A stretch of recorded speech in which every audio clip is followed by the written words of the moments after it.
C'est après avoir suivi cette vidéo jusqu'à la fin que tu comprendras enfin pourquoi tu dois aller faire tes études à l'étranger.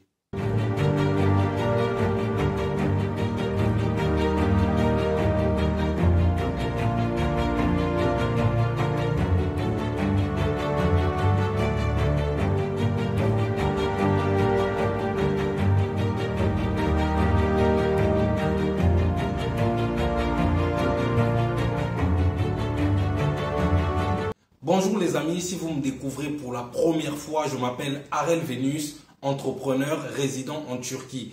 Je suis également le fondateur de Venus Global Academy, une structure qui vous assiste dans vos démarches d'études à l'étranger, que ce soit ici en Turquie, en Pologne, au Portugal et même aux États-Unis.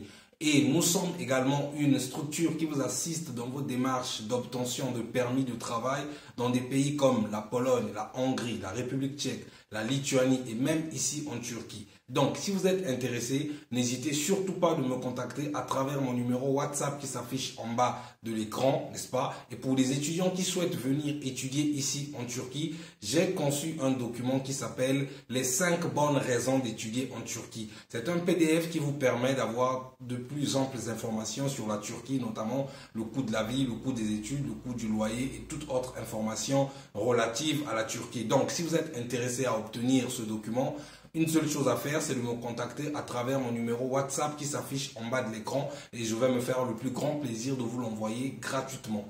Pour des personnes qui souhaitent aller étudier en Pologne, là aussi, nous travaillons désormais avec une prestigieuse université polonaise au nom de Vistula University. Une université qui vous garantit un job étudiant durant tout votre parcours académique, n'est-ce pas? Et donc, si vous êtes intéressé là aussi, n'hésitez surtout pas de me contacter et je vais vous aider à pouvoir obtenir en maximum 3 semaines votre admission au sein de cette prestigieuse université polonaise. Alors, comme je l'ai dit au sommaire de la vidéo, je vais dans cette vidéo vous expliquer pourquoi il est indispensable, pourquoi il est urgent pour vous d'aller faire ces études à l'étranger. Mais avant de continuer cette vidéo, je vais faire quelques disclaimers. Déjà, cette vidéo n'a pas pour but de discréditer toutes les personnes qui font des études dans leur pays d'origine. Cette vidéo n'a pas pour but de discréditer toutes les universités africaines. Cette vidéo, encore une fois, n'a pas pour but de discréditer tous les professeurs, les agrégés, etc. qui font des choses magnifiques en Afrique.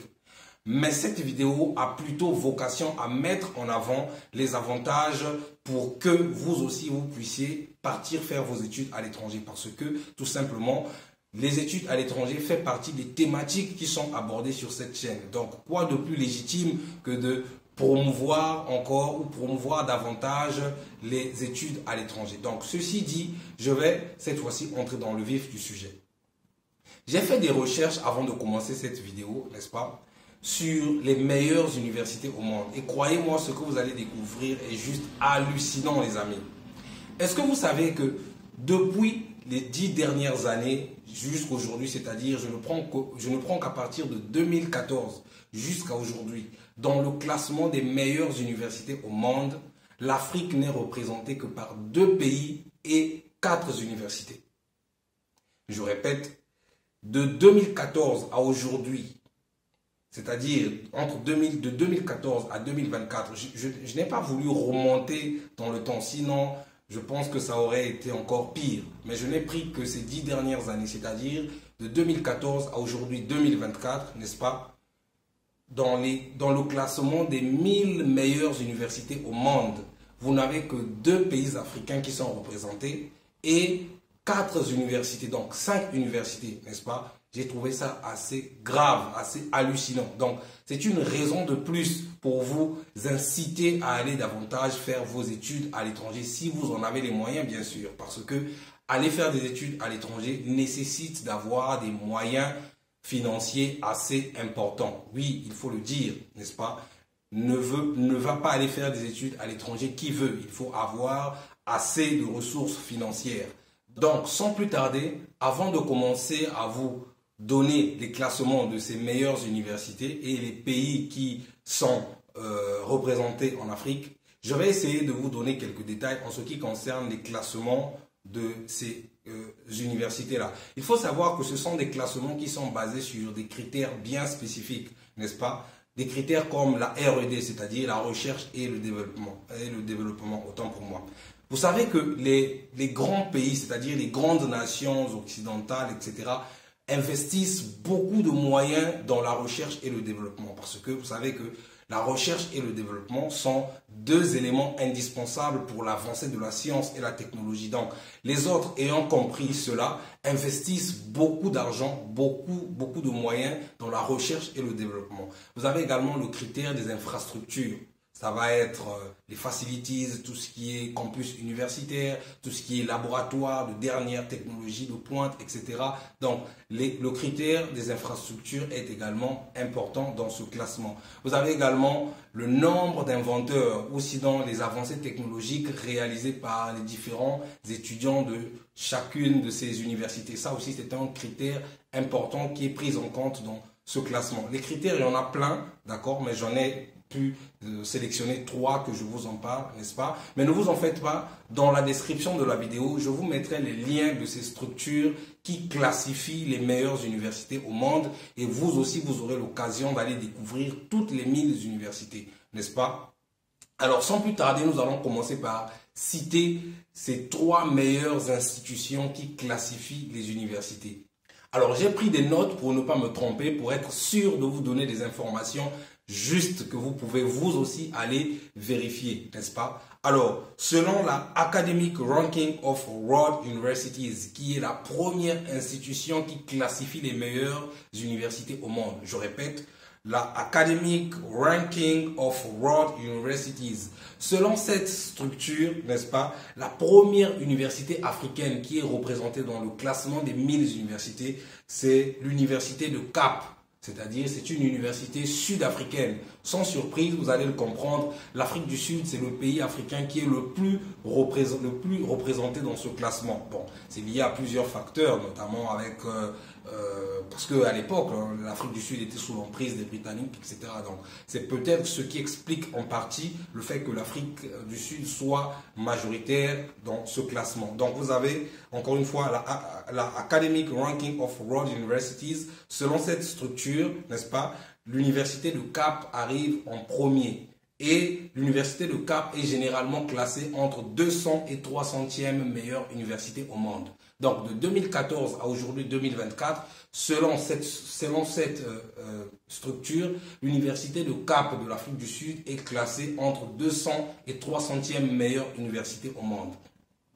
Vous avez la deuxième université, sans surprise également, toujours une université sud-africaine qui s'appelle la Witwatersrand University, qui se classe généralement entre 300 et 400e meilleure université au monde. Vous avez la troisième université qui, elle également, est sud-africaine, qui s'appelle Stellenbosch University, qui est souvent classée 500e université. Donc, ce sont des classements de 2014 à 2024. Donc, c'est une université qui est généralement classée 500e, donc la Stellenbosch University. Ça, c'est selon la Academic Ranking of World Universities. On va passer à la deuxième structure qui elle aussi, est très prisée, n'est-ce pas, qui selon elle, qui s'appelle d'ailleurs Times Higher Education World University Ranking. Donc, c'est une instance également qui classifie les meilleures universités au monde. Donc, les 1000 meilleures universités au monde. Et selon elle, la première université africaine qui est dans ce top depuis 2014, c'est l'université de Cap, sans surprise, qui est généralement classée 200e, n'est-ce pas? La deuxième université, sans surprise, c'est la Witwatersrand University, qui est souvent classée 300e, toujours de 2014 à 2024, n'est-ce pas? Et la troisième université, sans surprise, là encore, une université sud-africaine, toujours la même, Stellenbosch University, qui est souvent classée 400e, n'est-ce pas? Et vous avez la quatrième université qui s'appelle KwaZulu-Natal, qui là aussi est une université sud-africaine qui est généralement classée 500e, n'est-ce pas? Et vous avez enfin une université d'un autre pays, c'est-à-dire l'université du Caire, qui se trouve en Égypte, qui elle est souvent classée 600e. Donc ça c'est selon Times Higher Education World University Ranking, ok? On va passer à la troisième structure qui, elle aussi, est très prestigieuse, qui classifie les universités dans le monde, n'est-ce pas? Et selon cette institution qui s'appelle la QS World University Ranking, selon elle, la première université ici, c'est l'université de Cap. Donc, sans surprise, l'université de Cap, c'est la meilleure université africaine, n'est-ce pas? Qui généralement se classe 300e. Vous avez la deuxième université, sans surprise, qui elle aussi est sud-africaine, toujours la même, la Witwatersrand University, qui elle généralement se classe 400e selon QS World University Ranking. Et vous avez la troisième université, et là aussi, pas de surprise, toujours l'université sud-africaine, Stellenbosch University, qui généralement se classe 500e depuis 2014 à aujourd'hui. Et enfin, vous avez l'université du Caire, n'est-ce pas, qui est une université égyptienne qui, elle, se classe souvent entre 500 et 600e université depuis 2014 à aujourd'hui. Alors, les amis, pourquoi j'ai fait ces recherches? C'est pour que vous compreniez enfin qu'il est indispensable pour vous aussi d'aller faire vos études à l'étranger. Les amis, il faut être factuel, il faut être réaliste. Faire cette recherche ne veut pas dire que je suis en train de discréditer les universités africaines. Mais ce sont les faits, et les faits sont là. En matière de technologie, en matière de science, il faut le reconnaître, il faut être honnête avec soi-même, que les autres ont de l'avance sur nous. Et le dire ne veut pas dire, encore une fois, que je suis en train de discréditer les universités africaines. Je sais que beaucoup d'universités africaines ont un potentiel, n'est-ce pas? Mais seulement, comme vous le savez, il y a beaucoup de problèmes qui peuvent expliquer le fait que les Africains ne se retrouvent pas généralement classés dans ces institutions-là. Pourquoi? C'est souvent lié aux problèmes socio-politiques, socio-économiques. Nos gouvernements parfois n'investissent pas assez de moyens dans la recherche et le développement. En tout cas, ne mettent pas souvent l'accent dans l'éducation, ce qui est d'ailleurs, selon moi, l'élément principal dans lequel les gouvernements devraient investir. Parce que moi, je pars du principe que la meilleure richesse, n'est-ce pas, la richesse principale d'un pays, ce n'est pas son sous-sol, mais plutôt ses cerveaux. Je répète, la richesse principale d'un pays, ce n'est pas son sous-sol, mais plutôt ses cerveaux. Bien qu'avoir un sous-sol riche peut grandement contribuer à l'évolution, au développement d'un pays, n'est-ce pas? Mais lorsque vous avez des cerveaux bien faits, des têtes bien faites, n'est-ce pas? Cela va contribuer grandement et de façon rapide à l'évolution ou sinon au développement d'un pays. Donc, aller faire des études à l'étranger, n'est-ce pas, n'est pas une fatalité. Mais plutôt, il faut le prendre comme une façon de capitaliser sur ce que nous avons déjà, n'est-ce pas, pour pouvoir avancer rapidement. Ok, les gens vont me dire, mais pourquoi pas développer nos structures en Afrique? Oui, d'accord, mais si cela prend du temps, qu'est-ce qu'on fait? On ne va pas rester statique, on ne va pas stagner, il faut réfléchir, n'est-ce pas? Et l'une des solutions que moi je propose depuis un certain temps, c'est de promouvoir les études à l'étranger. Donc, si vous avez cette capacité financière d'aller faire vos études à l'étranger, les amis, n'hésitez pas. Et pour des personnes qui ne peuvent pas aller faire des études à l'étranger parce que financièrement ça peut être très compliqué, parce que encore une fois, aller faire des études à l'étranger nécessite d'avoir des moyens financiers assez importants. Donc, je vais ici parler pour des personnes qui n'ont pas assez de ressources financières, mais qui veulent aller faire des études à l'étranger. J'ai une solution pour vous. Quelle est la solution? Pour des personnes qui veulent aller faire des études de licence ou qui sont en train de préparer des examens, les amis, la seule chose, le seul conseil que je peux vous donner, c'est de vous arranger à obtenir votre baccalauréat avec une moyenne de 14. Les gens vont me dire, mais 14 c'est beaucoup. Non, 14 c'est pas beaucoup. Si les uns l'ont fait, c'est que toi aussi, toi qui me regardes, tu peux le faire. Arrange-toi par tous les moyens, cher ami, obtiens ton baccalauréat avec au moins 14 de moyenne. Pareil pour des personnes qui préparent leur licence, faites le tout possible d'obtenir votre moyenne générale de licence avec 14. Pourquoi je vous demande d'obtenir votre moyenne ou d'obtenir vos examens avec 14 de moyenne? Tout simplement parce que cela va vous ouvrir royalement la voie des bourses d'études. Parce que ce qu'il faut savoir, c'est que des personnes ou sinon des institutions qui octroient des bourses n'octroient pas les bourses à tous les étudiants.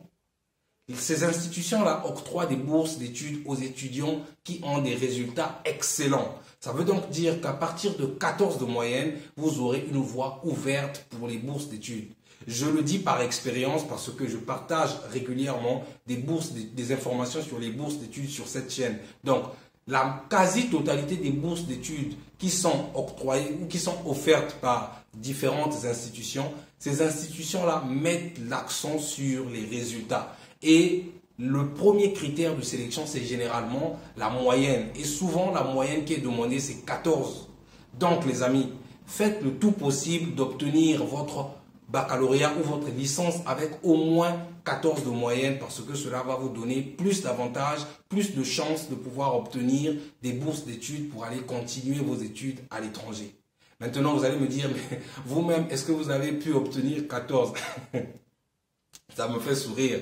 Bon, je n'ai peut-être pas obtenu 14, mais j'ai peut-être eu la chance d'avoir des parents qui m'ont envoyé faire des études à l'étranger. Mais est-ce que c'est le cas pour toi qui me regarde? Peut-être pas, n'est-ce pas? En toute modestie, en tout cas, je le dis. Si ce n'est peut-être pas le cas pour toi, alors ce que tu peux faire, c'est de te concentrer, n'est-ce pas? Avec plus de rigueur, plus de détermination, plus de travail, tu peux y arriver. Tu peux obtenir 14, pourquoi pas dépasser? Ce n'est pas impossible, tu peux le faire. Donc, voilà le conseil que je peux donner aux personnes qui n'ont pas assez de moyens financiers, mais qui souhaitent aller faire des études de qualité à l'étranger. Donc, j'espère que tu as aimé la vidéo, n'est-ce pas? Parce que le critère, ou sinon ma principale mission, le principal objectif, c'est toujours le même. Parvenir à édifier au moins une personne à chacune de mes vidéos. Donc, si celle-ci t'édifie, alors tu connais déjà le principe, c'est de liker, commenter, partager afin qu'elle atteigne le plus grand nombre de personnes. Que vous dire de plus si ce n'est que vous dire bye bye pour que nous nous retrouvons très vite dans une prochaine vidéo.